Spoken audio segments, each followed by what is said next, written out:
1장. 태초에 말씀이 계셨습니다. 그 말씀은 하나님과 함께 계셨는데 그 말씀은 곧 하나님이셨습니다. 그분은 세상이 창조되기도 전에 하나님과 함께 계셨습니다. 모든 것이 그분을 통하여 지음을 받았습니다. 지음을 받은 것 중에서 어느 것 하나도 그분 없이 지어진 것이 없습니다. 그분 안에는 생명이 있습니다. 그 생명은 세상 사람들을 비추는 빛이었습니다. 그 빛이 어둠 속에서 빛을 발했지만 어두움은 그 빛을 깨닫지 못했습니다. 하나님께로부터 보냄을 받은 요한이라는 사람이 있었습니다.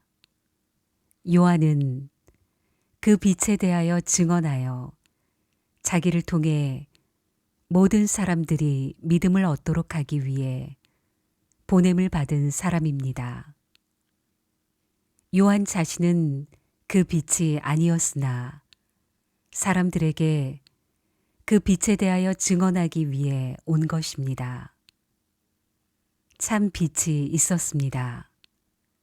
그 빛은 세상에 와서 모든 사람을 비췄습니다. 참 빛이 되신 말씀이 세상에 계셨습니다. 세상은 그분을 통하여 지음을 받았는데도 그분을 알지 못하였습니다. 그분은 자기의 땅에 오셨으나 그의 백성들은 그분을 영접하지 않았습니다. 그러나 누구든지 그분을 영접하는 사람들, 그분의 이름을 믿는 사람들에게는 하나님의 자녀가 되는 자격을 주셨습니다. 좋은 가문에 태어난 사람들만 하나님의 자녀가 되는 것이 아닙니다. 또한 어떤 사람들의 계획이나 바람에 의해서 그리고 그들의 조상으로 말미암아 하나님의 자녀가 된 것도 아닙니다. 다만 그들은 하나님 자신이 그들의 아버지라는 사실 때문에 하나님의 자녀가 된 것입니다. 말씀이 사람이 되셔서 우리 가운데서 사셨습니다. 우리는 그분의 영광을 보았습니다. 그 영광은 오직 아버지의 독생자만이 가질 수 있는 영광이었습니다. 그 말씀은 은혜와 진리로 충만해 있었습니다. 요한이 그분에 대해서 증언하며 외쳤습니다. 내가 전에 내 뒤에 오시는 분이 계시는데 그분이 나보다 더 위대하신 것은 내가 태어나기 전에 존재하셨기 때문이다라고 말했는데 이분이 바로 내가 말한 그분이다. 그분의 충만하신 것에서 우리 모두는 넘치는 은혜를 받았습니다. 그것은 율법이 모세를 통해 주어졌지만 은혜와 진리는 예수 그리스도를 통하여 왔기 때문입니다. 지금까지 하나님을 본 사람은 아무도 없었습니다. 그러나 하나님이시며 아버지 곁에 계셨던 독생자이신 분이 우리에게 하나님이 어떤 분이신지를 알려주셨습니다. 요한이 증언한 내용은 이렇습니다. 예루살렘에 사는 유대인들이 제사장과 레위인 몇 사람을 요한에게 보내어 당신은 누구십니까? 라고 묻게 했습니다. 요한은 그 질문에 거절하지 않고 대답했습니다. 그는 분명하게 말했습니다. 나는 그리스도가 아닙니다. 그러자 그 사람들이 요한에게 물었습니다. 그럼 도대체 당신은 누구십니까? 엘리야입니까? 요한이 대답했습니다. 아니요, 나는 엘리야가 아닙니다. 그러자 그 사람들이 물었습니다. 장차 오시기로 한 그 예언자입니까? 요한은 또 대답했습니다. 아닙니다. 그러자 그들이 요한에게 말하였습니다. 그렇다면 당신은 누구십니까? 우리는 우리를 보낸 사람들에게 보고해야 합니다. 대답해 주십시오. 당신은 자신을 무엇이라고 생각하십니까? 요한은 그 사람들에게 이사야 선지자의 말씀을 인용하여 대답했습니다. 나는 광야에서 주님을 위하여 길을 곧게 만들어라 하고 외치는 사람의 소리입니다. 보냄을 받은 유대 사람들 중에는 바리새인이 보낸 사람이 있었습니다. 그 사람들이 요한에게 물었습니다. 당신이 그리스도도 아니고 엘리야도 아니고 예언자도 아니라면 왜 사람들에게 세례를 줍니까? 요한이 대답했습니다. 나는 사람들에게 물로 세례를 줍니다. 그러나 여러분 가운데 여러분이 알지 못하는 한 사람이 서 계십니다. 그분은 내 뒤에 오시는 분이시지만 나는 그분의 신발끈을 풀 자격도 없는 사람입니다. 이 모든 것은 요한이 세례를 주던 요단강 동편 베다니에서 일어난 일이었습니다. 다음 날 요한은 자기에게 오시는 예수님을 보고 이렇게 말했습니다. 보십시오. 세상 죄를 지고 가시는 하나님의 어린 양이십니다.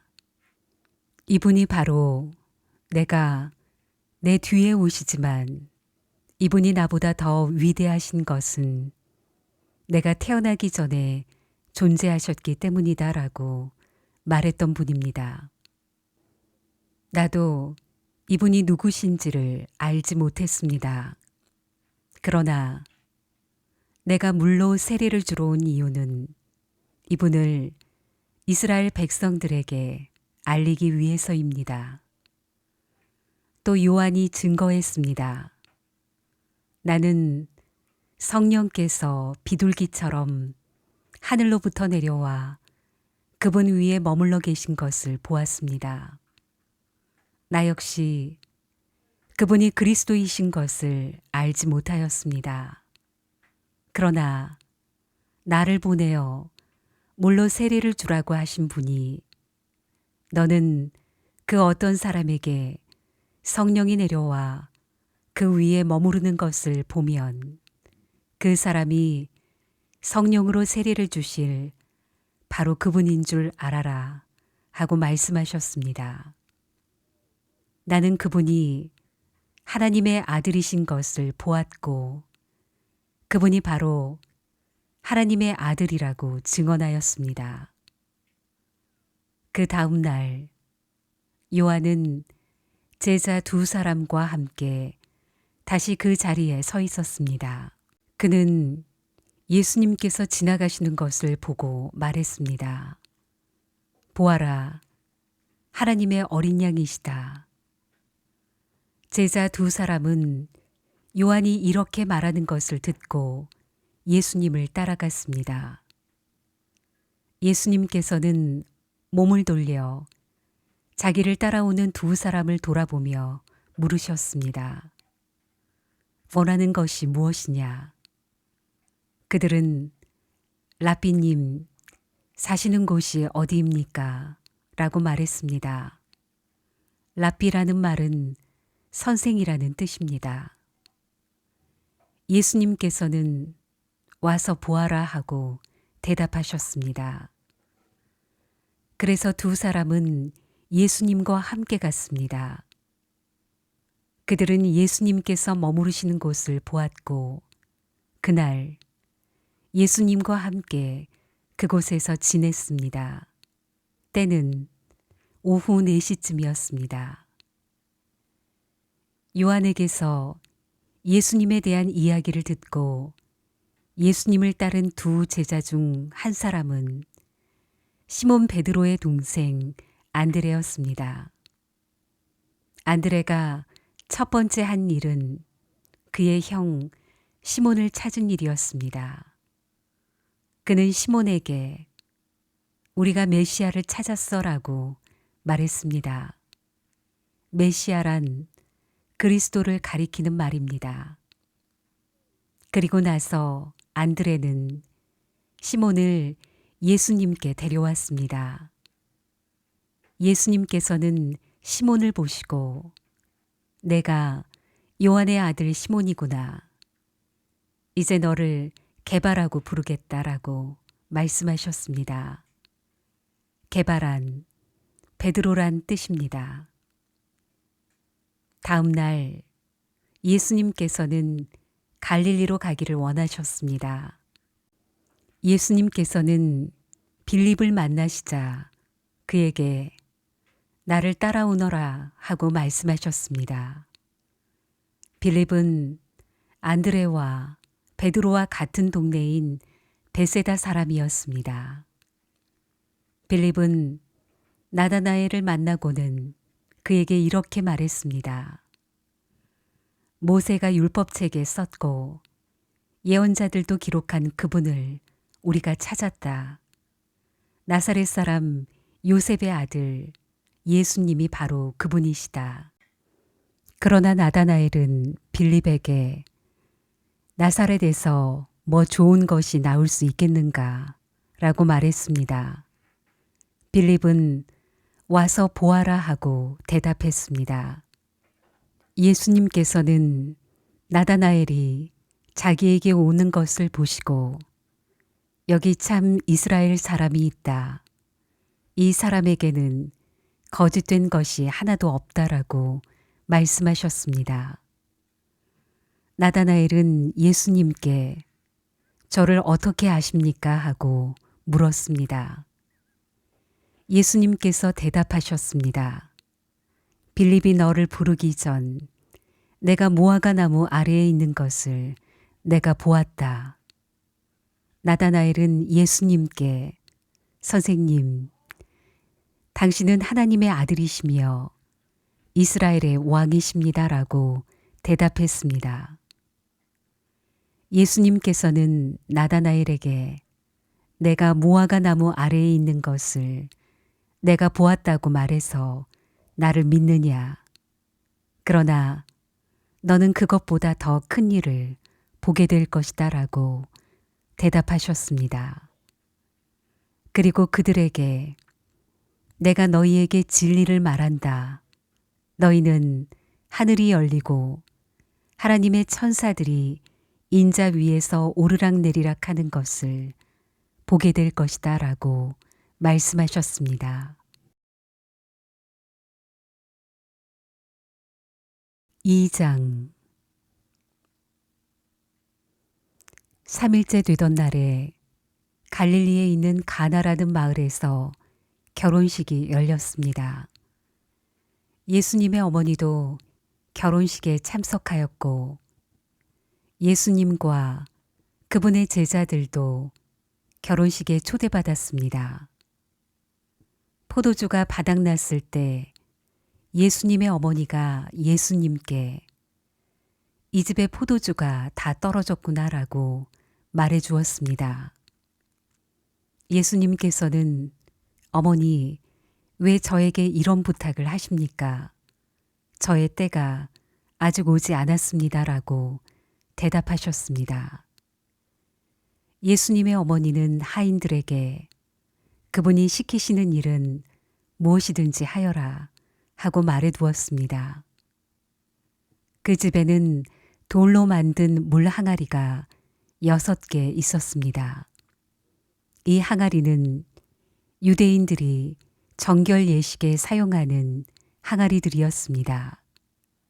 그것은 각각 물 2~3 동이를 담을 수 있는 항아리였습니다. 예수님께서 하인들에게 항아리에 물을 채워라 하고 말씀하셨습니다. 하인들은 항아리에 물을 가득 채웠습니다.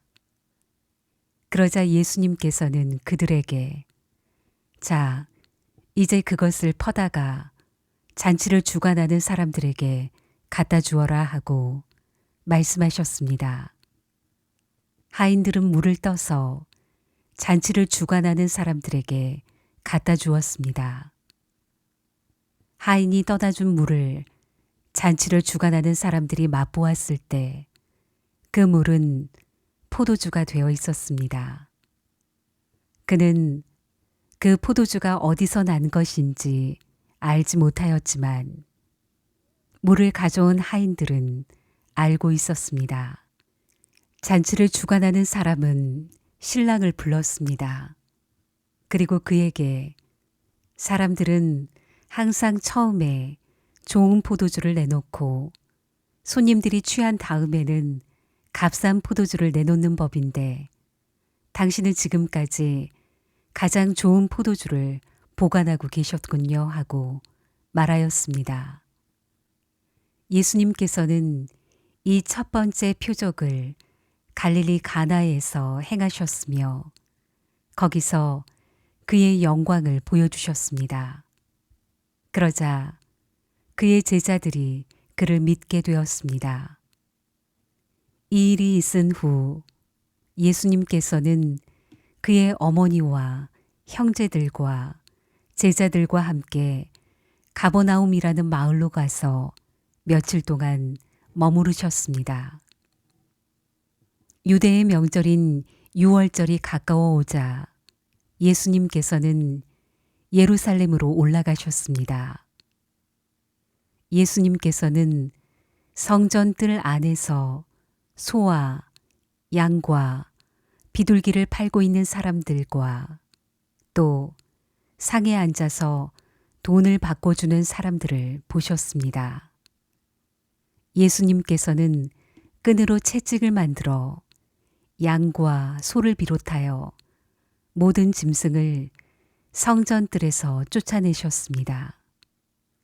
예수님께서는 돈 바꾸는 사람들의 상을 뒤엎으시고 그 사람들의 돈을 흩트리셨습니다.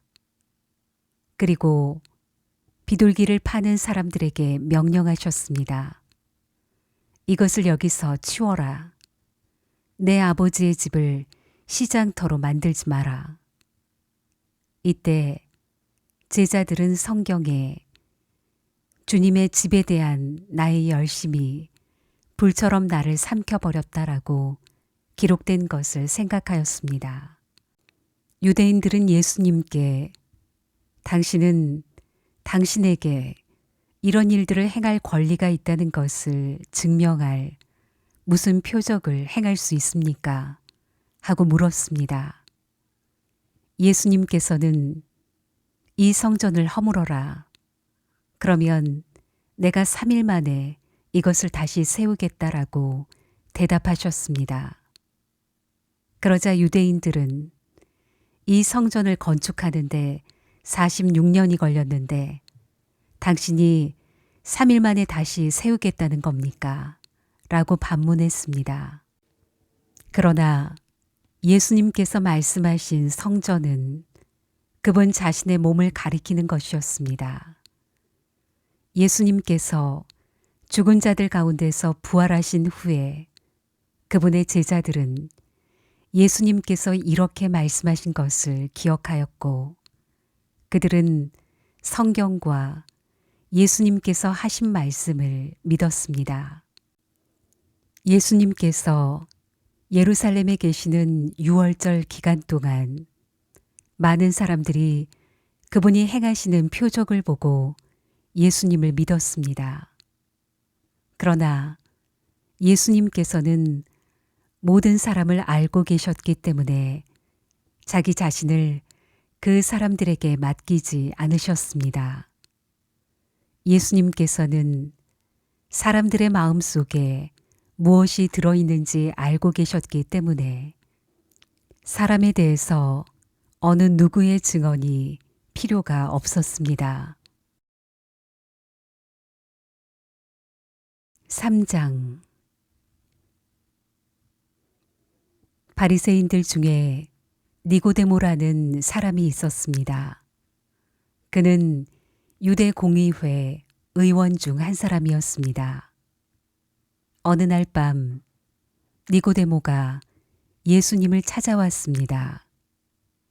그는 선생님, 우리는 당신이 하나님께로부터 오신 선생님이라는 것을 압니다. 하나님께서 함께 계시지 않는다면 아무도 선생님께서 하셨던 일들을 행할 수 없습니다. 라고 말했습니다. 예수님께서 대답하셨습니다. 내가 너에게 진리를 말한다. 누구든지 다시 태어나지 않으면 하나님의 나라를 볼 수 없다. 니고데모가 예수님께 물었습니다.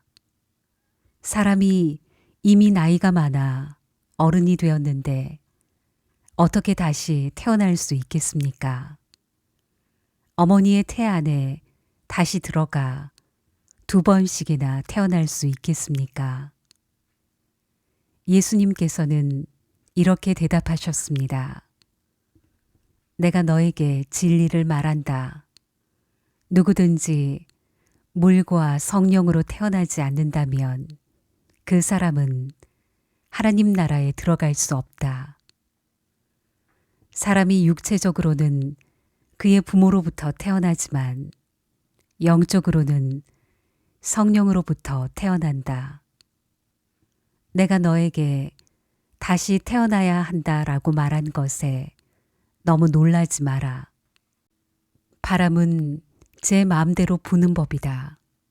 너는 바람 부는 소리는 듣지만 그 바람이 어디서부터 와서 어디로 가는지는 알지 못한다. 성령으로 다시 태어나는 모든 사람도 이와 같다. 니고데모는 이런 일이 어떻게 가능할 수 있습니까? 라고 물었습니다. 예수님께서 대답하셨습니다. 너는 이스라엘의 선생인데도 이 일들을 이해하지 못하느냐? 내가 너에게 진리를 말한다. 우리는 우리가 아는 것을 말하고 우리가 본 것을 증언한다. 그러나 너희는 우리가 증언한 것을 받아들이지 않고 있다. 내가 너희에게 이 세상의 일들에 대해 말했는데도 너희는 나를 믿지 않는데 내가 너희에게 하늘의 일들을 말한다면 너희가 어떻게 믿겠느냐? 하늘에서 내려온 사람, 곧 인자 외에는 하늘에 올라간 사람이 아무도 없다. 모세가 광야에서 뱀을 높이 들었던 것처럼 인자도 들려야 한다. 그것은 그를 믿는 사람들에게 영생을 얻게 하기 위해서이다. 이와 같이 하나님께서는 세상을 사랑하여 독생자를 주셨다. 이는 누구든지 그의 아들을 믿는 사람은 멸망하지 않고 영생을 얻게 하려 하심이다. 하나님께서는 세상을 심판하시기 위해 그의 아들을 세상에 보내신 것이 아니라 자기 아들을 통하여 세상을 구원하시기 위해 아들을 보내신 것이다.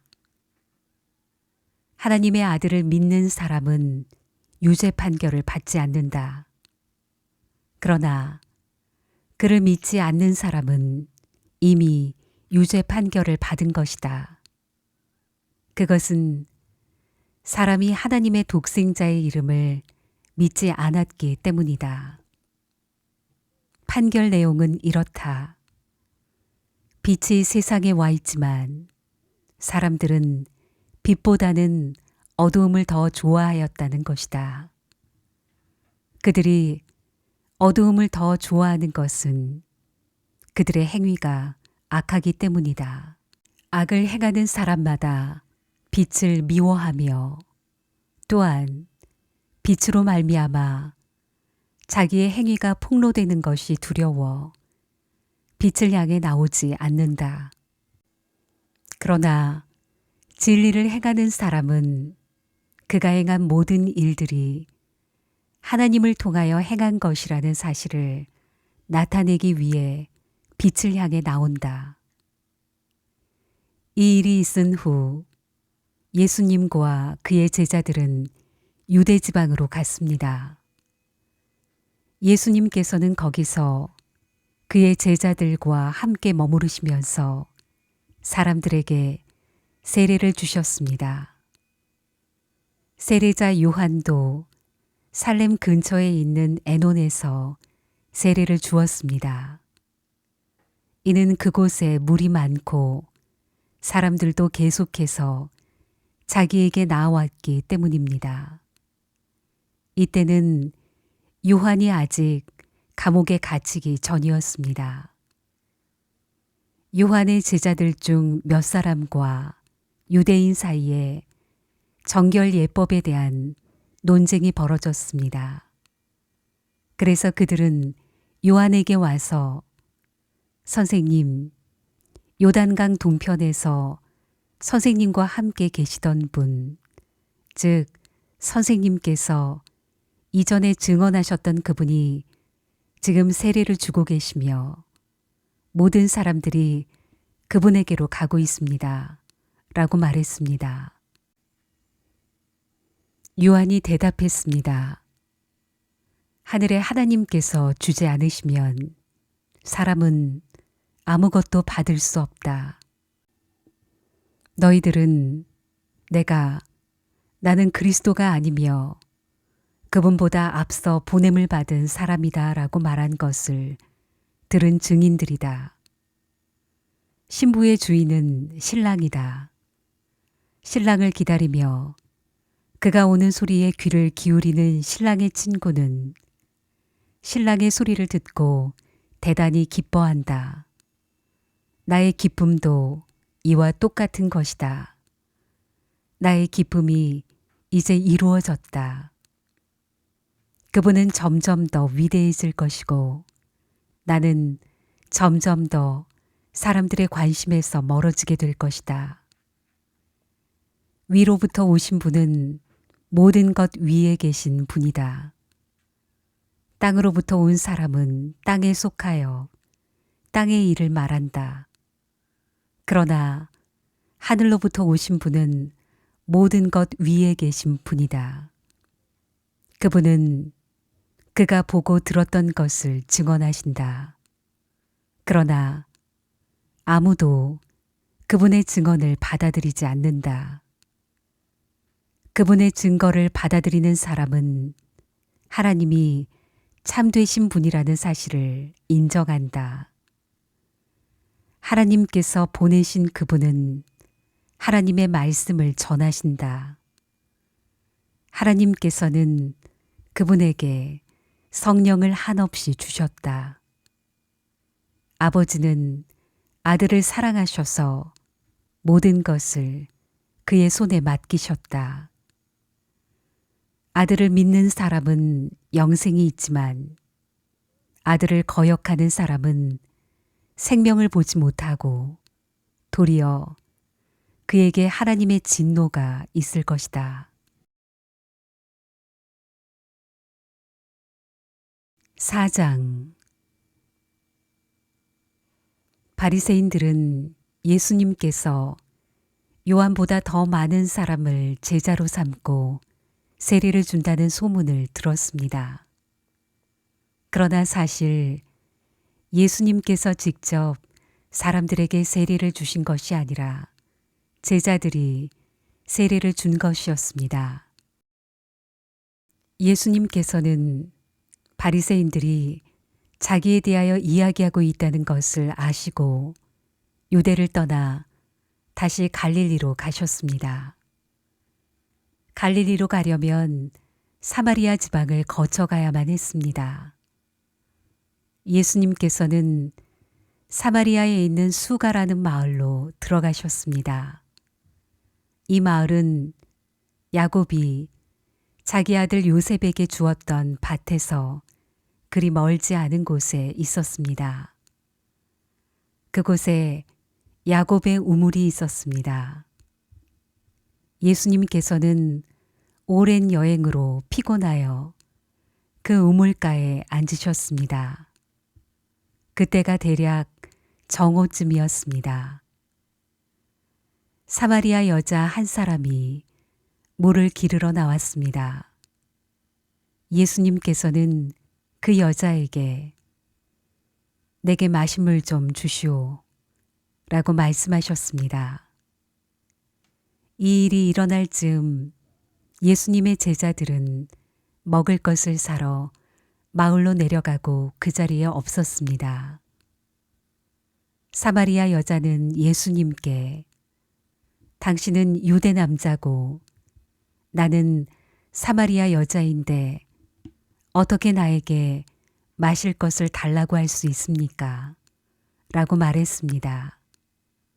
당시 유대인들은 사마리아 사람들과 상종을 하지 않았습니다. 예수님께서는 그 여자에게 이렇게 대답하셨습니다. 당신이 하나님께서 주시는 선물이 무엇인지 또 내게 마실 것을 달라라고 말하고 있는 사람이 누구인지 알았더라면 오히려 당신이 그 사람에게 구하였을 것이고 그러면 그가 당신에게 생명의 물을 주었을 것이요. 그 여자가 말했습니다. 선생님, 당신에게는 물기를 도구도 없고 이 우물은 매우 깊은데 어디서 그 생명의 물을 구한단 말입니까? 당신이 우리 조상 야곱보다 더 큰 분이란 말씀이십니까? 야곱은 우리에게 이 우물을 주신 분입니다. 그분도 친히 이 우물에서 물을 길어 마셨고 그분의 아들들과 가축들도 그렇게 했습니다. 예수님께서는 이 물을 마시는 사람은 다시 목마를 것이요. 그러나 내가 주는 물을 마시는 사람은 누가 되었던 간에 영원히 목마르지 않을 것이요. 내가 주는 물은 그 사람 안에서 계속 솟아나 영원한 생명을 가져다 주는 우물이 될 것이요. 라고 대답하셨습니다. 사마리아 여자는 예수님께 선생님, 저에게 그런 물을 주셔서 제가 다시는 목마르지 않을 뿐더러 물을 기르러 여기에 오지 않게 해 주십시오. 라고 말했습니다. 예수님께서는 그 여자에게 가서 당신 남편을 불러 이리로 데려오시오. 라고 말씀하셨습니다. 그 여자는 예수님께 저는 남편이 없습니다. 라고 대답했습니다. 그러자 예수님께서 당신이 남편이 없다고 한 말은 맞는 말이요. 실제로 당신은 남편이 5명이나 있었고 지금 당신과 함께 사는 남자도 당신 남편이 아니요. 당신이 방금 전에 말한 것은 틀린 말이 아니었소. 라고 말씀하셨습니다. 그 여자는 선생님, 제가 보기에 선생님께서는 예언자이십니다. 우리의 조상들은 이 산에서 예배하였으나 유대인들은 예배할 수 있는 유일한 장소는 예루살렘에 있다고 주장합니다. 라고 말했습니다. 예수님께서 이렇게 말씀하셨습니다. 여인이여, 나를 믿으시오. 이 산에서도 아니고 예루살렘에서도 아닌 당신네들이 아버지께 예배할 때가 올 것이요. 사마리아 사람인 당신네들은 알지 못하는 것을 예배하나 우리 유대인들은 우리가 알고 있는 것을 예배하오. 그것은 구원이 유대인들로부터 나오기 때문이요. 그러나 참되게 예배하는 사람들이 영과 진리로 아버지께 예배할 때가 올 것인데 지금이 바로 그때요. 그리고 하나님께서는 이렇게 예배하는 사람들을 찾고 계시오.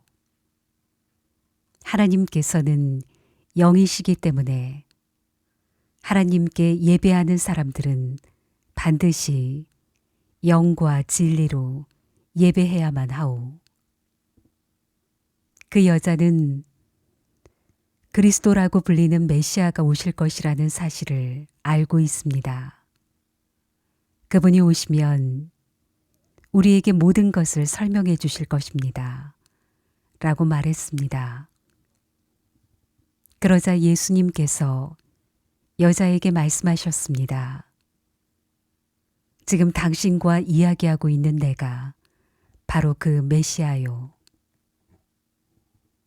바로 그때 예수님의 제자들이 마을에서 돌아왔습니다. 그들은 예수님께서 여자와 이야기하고 있는 것을 보고 무척 놀랐습니다. 그러나 아무도 선생님, 무엇을 구하고 계십니까? 라거나 선생님, 무슨 일로 그 여자와 이야기를 하고 계십니까? 라고 묻는 사람이 없었습니다. 그 여자는 물 항아리를 버려두고 마을로 돌아가 사람들에게 말했습니다. 여러분, 이리 와서 내 과거의 일을 다 말해준 사람을 한번 보세요. 이분이 메시아가 아닐까요? 그러자 사람들이 마을에서 나와 예수님께로 왔습니다. 그 사이 제자들은 예수님께 선생님, 음식을 좀 드시지요. 라고 청했습니다. 그러나 예수님께서는 나에게는 너희들이 알지 못하는 먹을 음식이 있다라고 대답하셨습니다. 그러자 제자들은 자기들끼리 누가 예수님께 먹을 것을 갖다 드렸을까? 라고 말했습니다. 예수님께서 이들에게 말씀하셨습니다. 나의 음식은 나를 보내신 분의 뜻을 행하고 그분의 일을 완수하는 것이다. 너희들은 넉 달이 지나야 추수 때가 될 것이다 라고 말하지 않느냐. 그러나 나는 너희에게 말한다. 눈을 들어 밭을 보아라. 이미 곡식이 익어 추수할 때가 되었다. 추수하는 사람은 벌써 추수한 대가로 품삯을 받고 영생을 위한 곡식을 추수하는 중이다. 그래서 씨를 뿌린 사람은 추수하는 사람과 함께 기뻐할 수 있게 될 것이다. 그러므로 한 사람은 씨를 뿌리고 다른 사람은 추수한다라고 하는 말은 진리이다. 나는 너희들이 직접 수고하지 않은 것을 추수하라고 너희들을 보냈다. 다른 사람들은 수고하였고 너희들은 그들이 해놓은 수고의 결실을 얻게 되었다. 그 마을에 사는 많은 사마리아 사람들은 그 여자가 그분은 내 과거의 모든 일들을 나에게 말씀해 주셨어요. 라고 말한 것 때문에 예수님을 믿었습니다. 사마리아 사람들이 예수님께 그들과 함께 지내다 가시기를 청했으므로 거기서 이틀을 머무르셨습니다. 그래서 보다 많은 사람들이 예수님의 말씀을 듣고 예수님을 믿었습니다. 그들은 그 여자에게 더 이상 우리는 당신의 말 때문에 예수님을 믿는 것이 아니오. 우리가 이제는 예수님의 말씀을 직접 들었고 이분이 참으로 세상의 구세주라는 사실을 알았기 때문에 믿는 것이요 라고 말했습니다. 이틀 후에 예수님께서는 그곳을 떠나 갈릴리로 가셨습니다. 전에 예수님께서는 예언자가 자기 고향에서는 존경을 받지 못한다고 직접 말씀하신 적이 있습니다.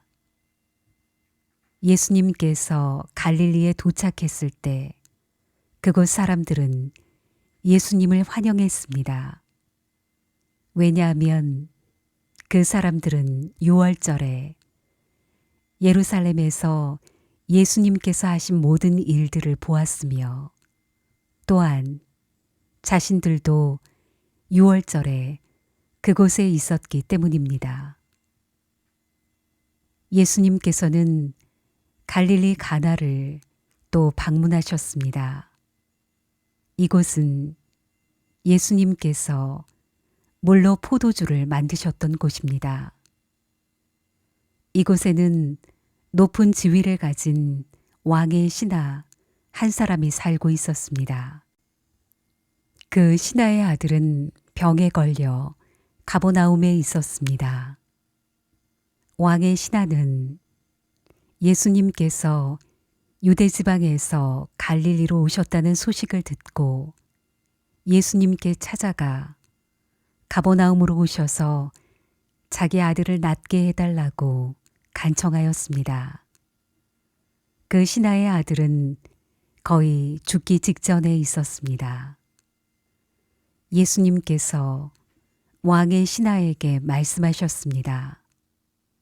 너희는 표적과 기이한 것들을 보지 않으면 전혀 믿으려 하지 않는다. 그 신하가 말했습니다. 선생님, 제 아들이 죽기 전에 가버나움으로 오십시오. 예수님께서 대답하셨습니다. 가시오. 당신 아들은 살 것이오. 그 사람은 예수님께서 자기에게 하신 말씀을 믿고 집으로 갔습니다. 그 사람은 집으로 가는 도중에 자기의 하인들을 만나 자기 아들이 살아났다는 소식을 들었습니다.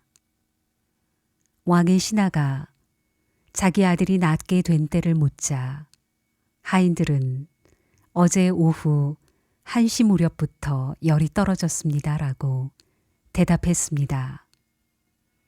아이의 아버지는 그때가 바로 예수님께서 당신 아들은 살 것이요 라고 말씀하신 그 시각과 정확히 일치한 것을 알고 자기와 그 집의 모든 사람이 예수님을 믿었습니다. 이것은 예수님께서 유대에서 갈릴리로 오신 후 행하신 두 번째 표적이었습니다. 5장. 얼마 후 유대인의 명절이 되어 예수님께서는 예루살렘으로 올라가셨습니다. 예루살렘에 있는 양의 문 근처에 기둥 5개가 있는 연못이 있었습니다. 거기에는 히브리 말로 베데스다라고 쓰여 있었습니다. 이곳에는 병약한 사람, 안 못 보는 사람, 걷지 못하는 사람, 다리를 저는 사람 등 많은 병자들이 누워 있었습니다. 거기에 38년 동안 병을 앓아온 한 남자가 있었습니다. 예수님께서는 그 남자가 누워 있는 것을 보시고 그가 아주 오랫동안 병을 알아온 사람이라는 것을 아셨습니다. 그래서 그에게 물으셨습니다. 낫기를 원하시오? 병든 사람이 대답했습니다. 선생님, 물이 움직이기 시작할 때 제가 연못 안으로 들어갈 수 있게 도와주는 사람이 없습니다. 제가 물속으로 들어가려고 하면 다른 사람이 저보다 앞서서 물속으로 들어가곤 합니다. 그때 예수님께서 말씀하셨습니다. 일어나서 당신의 침상을 들고 걸어가시오. 그 즉시 그 남자는 병이 나았습니다. 그는 그의 침상을 들고 걸어가기 시작했습니다. 그런데 그날은 안식일이었습니다. 그래서 유대인들은 병이 나은 그 남자에게 이렇게 말했습니다. 오늘은 안식일이요. 안식일에 당신이 침상을 들고 가는 것은 율법을 어기는 일이요. 그러자 그 남자가 대답했습니다. 나를 고쳐주신 분이 나에게 침상을 들고 걸어가라 하고 말씀하셨습니다. 당신에게 침상을 들고 걸어가라고 말한 사람이 도대체 누구요? 라고 유대인들이 다시 물었습니다. 그러나 병 고침을 받은 사람은 어떤 사람이 자기를 고쳐주었는지 알 도리가 없었습니다. 왜냐하면 그곳에는 많은 사람이 있었고 예수님께서는 이미 군중 속으로 사라진 뒤였기 때문입니다. 얼마 후 예수님께서는 성전뜰에서 그 남자를 만나 그에게 말씀하셨습니다. 보시오, 당신은 이제 다시 건강해졌으니 더 악한 일이 당신에게 닥치지 않게 다시는 죄를 짓지 마시오. 그 남자는 그 자리를 떠나 유대인들에게 가서 자신을 고쳐주신 분이 예수님이라고 말했습니다. 예수님께서 안식일에 이러한 일을 하셨기 때문에 유대인들은 예수님을 핍박하기 시작했습니다. 그러나 예수님께서는 그들에게 이렇게 말씀하셨습니다. 내 아버지께서 지금까지 항상 일하시니 나도 일한다. 이 말 때문에 유대인들은 더더욱 예수님을 죽이려고 안달하였습니다.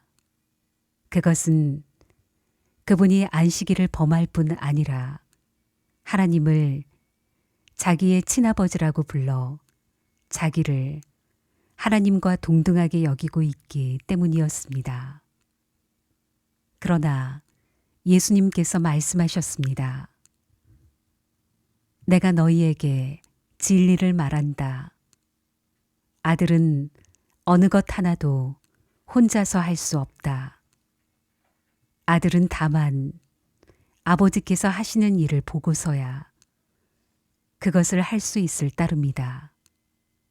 그것은 아버지께서 무엇을 행하시든지 아들도 행하기 때문이다. 아버지께서는 아들을 사랑하셔서 그분이 하시는 모든 일들을 아들에게 보여주신다. 너희에게는 놀랄 만한 일이겠지만 아버지께서는 이보다 더 큰 일들을 아들에게 보여주실 것이다. 아버지께서 죽은 사람을 부활시키며 그들에게 생명을 주시는 것처럼 아들도 자기가 원하는 자들에게 생명을 줄 것이다. 이뿐 아니라 아버지는 아무도 심판하지 않으시고 심판하는 모든 권한을 아들에게 맡기셨다. 하나님께서 이렇게 하시는 것은 모든 사람들이 아버지를 존경하듯이 아들도 존경하게 하기 위해서이다. 아들을 존경하지 않는 사람은 아들을 보내신 아버지도 존경하지 않는 것이다. 내가 너희에게 진리를 말한다. 누구든지 내 말을 듣고 나를 보내신 분을 믿는 사람은 영원한 생명을 얻었고 심판을 받지 않을 것이며 사망에서 생명으로 옮겨졌다. 내가 너희에게 진리를 말한다. 죽은 사람이 하나님의 아들의 음성을 들을 때가 올 것인데 그때가 바로 지금이다. 그 음성을 듣는 사람은 살 것이다.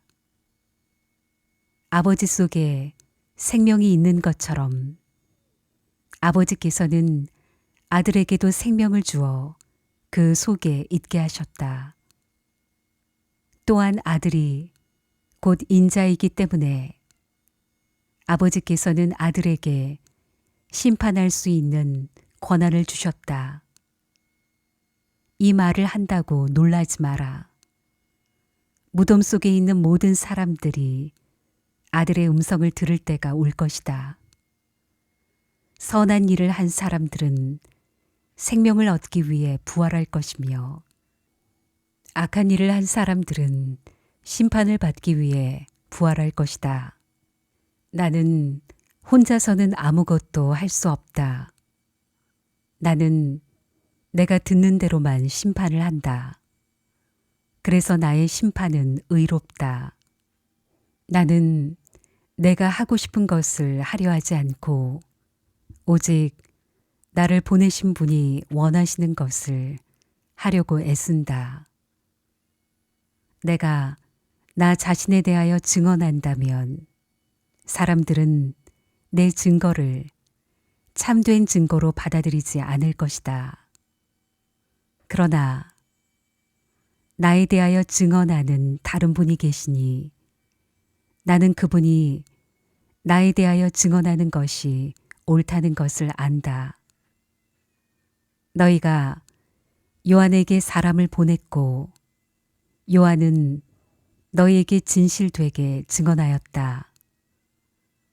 그렇다고 해서 내가 사람에게서 증언을 받는 것은 아니다. 내가 이런 말을 하는 것은 너희가 구원을 얻을 수 있도록 하기 위해서이다. 요한은 타오르면서 빛을 내는 등불이었다. 너희는 잠시 요한의 빛 가운데서 기뻐하기를 원했으나 내게는 요한의 증언보다 더 큰 증언이 있다. 아버지께서 나에게 하라고 주셨고 지금 내가 행하고 있는 일들이 아버지께서 나를 보내신 것을 증언한다. 나를 보내신 아버지께서 친히 나를 증언해 주셨다. 너희는 지금까지 그분의 음성을 듣지도 않았고 그분의 모습을 보지도 않았다.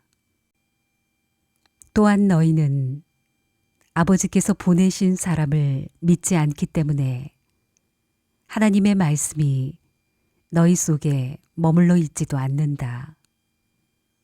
너희는 성경에서 영생을 얻을 수 있다고 생각하여 성경을 부지런히 연구하고 있는데 바로 그 성경이 나를 증언하는 것이다. 하지만 너희는 영생을 얻기 위해 나에게 오는 것을 거절하였다. 내가 사람에게서 영광을 받으려는 것이 아니다. 나는 너희가 어떤 사람인지를 안다. 너희에게는 하나님을 사랑하는 마음이 없다. 나는 나의 아버지로부터 받은 권세를 가지고 왔으나 너희는 나를 받아들이지 않는다. 그러나 다른 사람이 자기의 권세를 가지고 온다면 너희는 그를 받아들일 것이다. 너희는 너희끼리 영광받는 것을 좋아하면서도 하나님께로부터 오는 영광을 얻는 일에는 힘을 쓰지 않으니 너희가 어떻게 나를 믿을 수 있겠느냐? 내가 아버지 앞에서 너희를 고소할 것이라고 생각하지 마라. 너희를 고소하는 사람은 바로 너희가 소망을 두고 있는 모세이다. 너희가 모세를 믿었다면 나를 믿었을 것이다. 왜냐하면 모세가 기록한 것이 나에 관한 것이기 때문이다. 너희가 모세의 글을 믿지 않는데 내가 말하는 것을 어떻게 믿을 수 있겠느냐?